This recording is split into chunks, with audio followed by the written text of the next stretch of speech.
Okay, so this is Emma, who's just come back and doing her third day at the Permanent Makeup Startup course with Katy, and we've just had a couple of brow clients in this morning and this afternoon.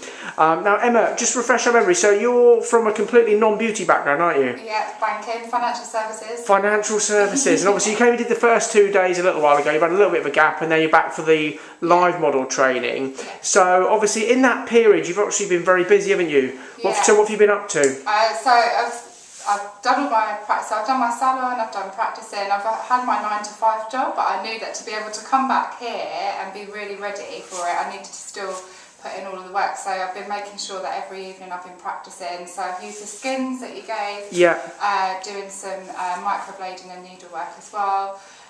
Been getting my social media set up, got my room finished, which I said I would do before I come back. Excellent. So that's all done. My husband helped massively with that.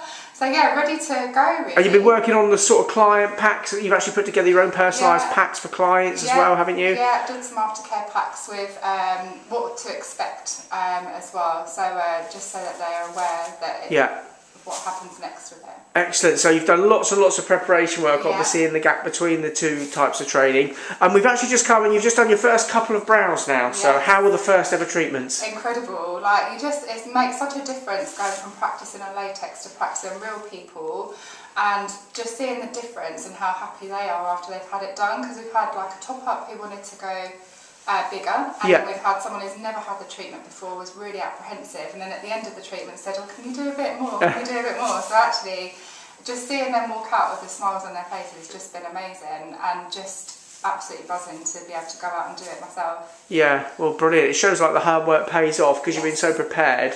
And how have you found, because you've had a bit of a gap, have you been able to sort of get hold of Katy and ask any questions you've needed, that sort of stuff? Yeah, every time I've sent her pictures, she's been replying back to them, sending me voice notes, so the support's been amazing. Obviously I've had access to all of the... Oh, the business and mentoring as well, so you're doing that as well. So I suppose that's helped, I suppose, get you one step ahead as well, hasn't it? Yeah, definitely. So we've been looking at bits and pieces of that. I've got more time now from next week to really sit down and go through everything, but the support's been incredible. Like Katy's been there whenever I've sent a message or sent a picture in. Yeah. So it's been really good. Excellent. And first couple of brows under your belt, and now we've got an eyeliner in now. Yeah, so let's enjoy that, and we'll catch up when you finish up tomorrow. Lovely. Cheers, Emma.